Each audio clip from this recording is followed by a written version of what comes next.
What is going on, everyone, and welcome to the Landlording Show.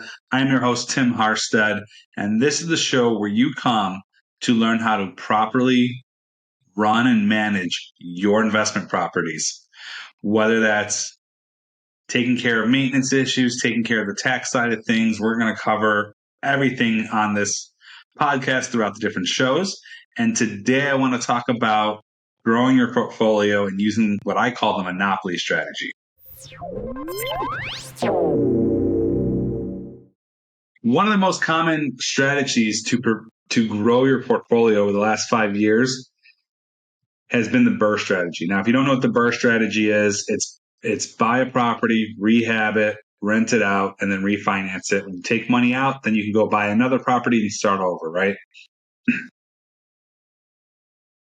That was a great plan, and it worked very well when interest rates were low and banks were willing to loan easy money out. We have now hit a point where interest rates are high, and banks are now struggling to give out loans the way that they were in 2019, 2018. So it's a much harder strategy. It can be done sometimes, but only to a limit, because at some point, if you're borrowing and you stay with single family homes, 2 flats, 3 flats, and you keep buying more and more, at some point you're going to max out on how many loans you can get that are non-commercial. And what's a commercial loan? A commercial loan is a loan that's on a property that's over 5 units.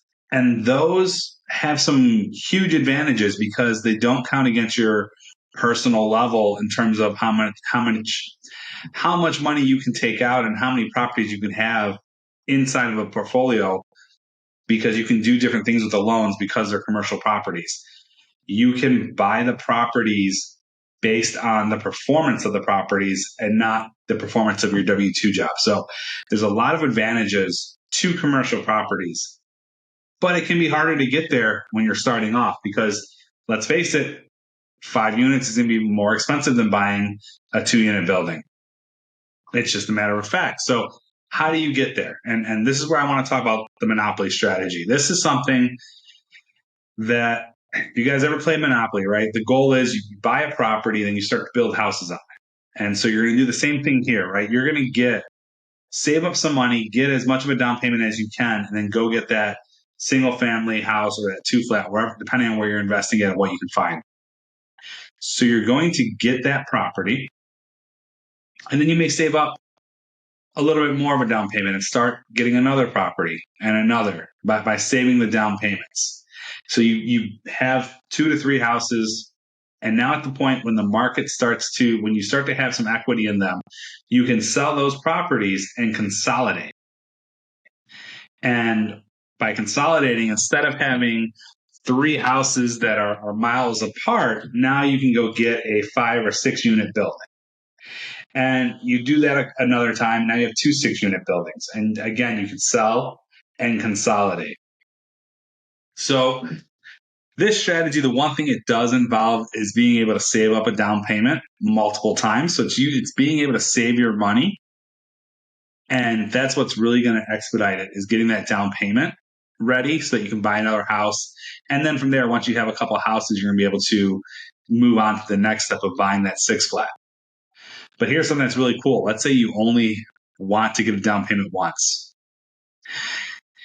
And you can do this by house hacking, so you can get a smaller down payment even. But I'm going to use the example putting 25% down. Let's say you put 25% down on a $100,000 house. So you need to get $25,000 that you saved up. On average, real estate goes up without forced appreciation, without you doing anything. Your real estate's going to go up 5% a year. So that means over 5 years, now your $100,000 home is worth $25,000. And you paid down the loan some, and you still have your $25,000 you put in. So now you have $50,000 to $60,000 in equity, depending on how aggressively you're paying off your mortgage. So you can go and do a 1031 exchange and trade out of that. And instead of a $100,000 property, now your $50,000 is 25% to get you $200,000. You put that in, let it appreciate. And again, you're going to pay down your mortgage. you'll be able to, in another 5 years, your $200,000 home, again, you only have $25,000 in, your $200,000 home now is going to be worth $250,000, which means you have $100,000 of equity plus your pay down. So we'll say another $10,000, so it's $20,000. So now you have $120,000. Now you can buy a $500,000 home, and you can keep scaling that. 5 more years, you're going to have a $600,000. You're going to have over $200,000 in equity to put towards, and now you're looking at close to $1 million building. And here's the cool thing: is you buy those bigger buildings, now you can get some scale. Now you can buy an apartment building that has 20 units, 30 units in it. And there's some really cool things that start to happen when you get to those size of units, or those unit counts inside of one building. One, loans are easier to get. They're going to use the income of the building. They're not as concerned about you personally. And there's just a lot of other factors in terms of they're not going to limit you. If you end up buying 2 or 3 30-unit buildings, you don't have to worry about the bank saying, like, we're not sure about this. Whereas when you're buying single families, usually when you get around 10, most banks are going to stop you if you're doing it under your personal name or even one LLC. A lot of times banks aren't going to let you continue to buy single family homes. So easier lending, that's part one. Part two, easier ways to force your equity up. So when you're talking about 30-unit buildings, they don't trade by comps. So when you buy a single family home or a 2-flat, the way that the realtor prices that home for his client is by looking at other units that sold in that area and finding out what they sold for. So it's comps. So really, there's not a lot you can do beyond rehabbing and making the home look nicer that will raise the price. So if you have a home that's in good condition, there's not much you can do to force equity.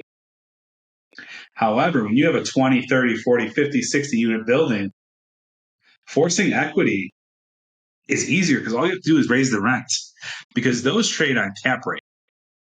And what that means is, how long does it take for you to recover the money that you invested? So it's based off of buying a property in cash, right? So let's say if someone says they have a cap rate of 10, that means it's going to take 10 years to recover. So you put in 100,000, it's going to take 10 years of rent collecting to get that 100,000. But what that means is, if you raise rent, let's say you raise rent $25 a person. If you have 50 units, now you're looking at $125,000. Let me make sure I did that right. You're looking at, let's see, 50 units times 25 is 1,250 times 12. So yeah, 15,000. So we're looking at 15,000. I don't know where the math in my head did not work out, but we're looking at just by raising $25 for 50 units, we're looking at 15,000 increase. Now that's going to increase your cap rate and increase what a 10 cap is, which would increase the value of your home. So if you're raising rents $25, $50, $100 on an annual percentage, you're forcing, beyond regular appreciation of the property, you're going to force appreciation of the home, and it's going to be worth more. And you're going to cash flow better. So obviously that's a nicer thing, because the higher the rent, the higher the cash flow. So that's part two of the raising the rents being even better. But now let's get down to the savings, right? You only have one common area to clean. That's if you have 10 buildings.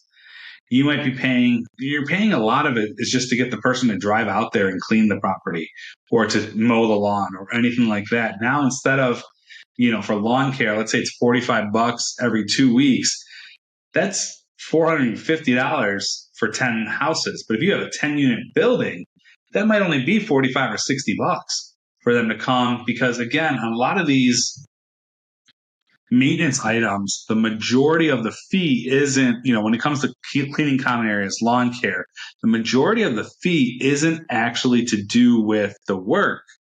It's to do with having to drive there and be able to get to their next job and get the supplies and all that stuff. So by only having one common area, only having one lawn to take care of, you're going to save a lot of money every month. Not to mention being able to buy in bulk.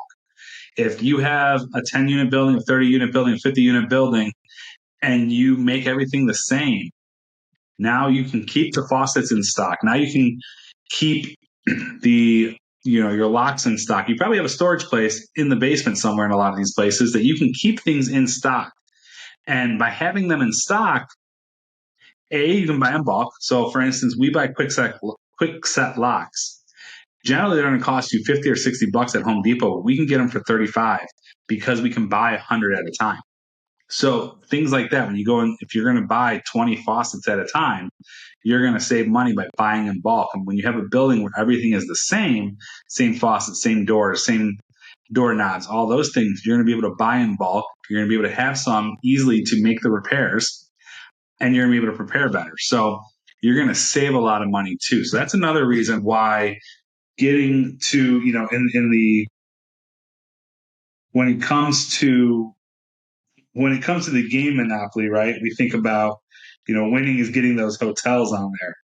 And that is sort of, having a 30 or 40 or 50 unit building, whether it's a hotel or whether it's an apartment building, is really equivalent to, in the game of Monopoly, having that hotel.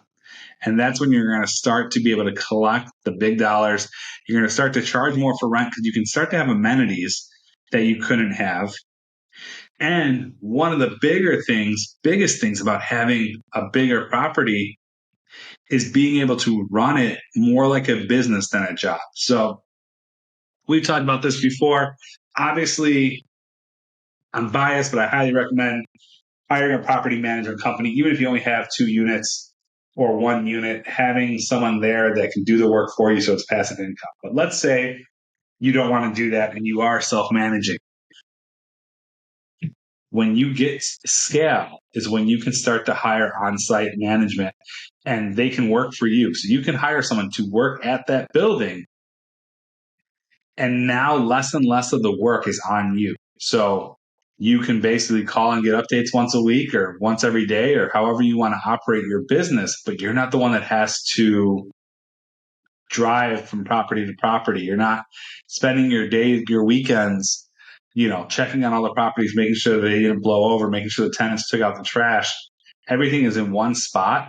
And because of economies of scale and because of the cash flow that's coming in, you're able to hire someone that can be on site, that can do the leasing, that can do, meet the plumber because they're already there from 9 to 5 every day, that the tenants can come and talk to when they have issues. So all that's solved. You don't have to worry about the calls at 12 at night or 2 in the morning.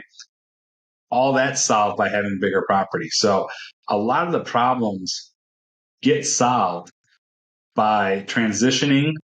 And yes, you're going to start there. You're going to start at the 1 unit, at the 2 unit, and it's going to be a struggle for a while.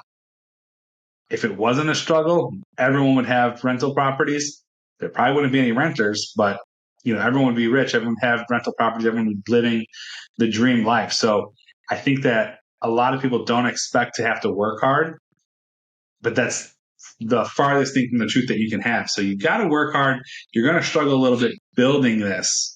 But when you get there in 5, 10, 20 years, you're going to be at a point where the work is minimum, the cash flow is high, and the ease of making more and more and forcing equity is going to be at its greatest. So that's what I wanted to talk about today.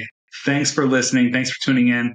Give us a like, subscribe, all those things. We appreciate it so much that you guys are listening to us, and we'll talk soon.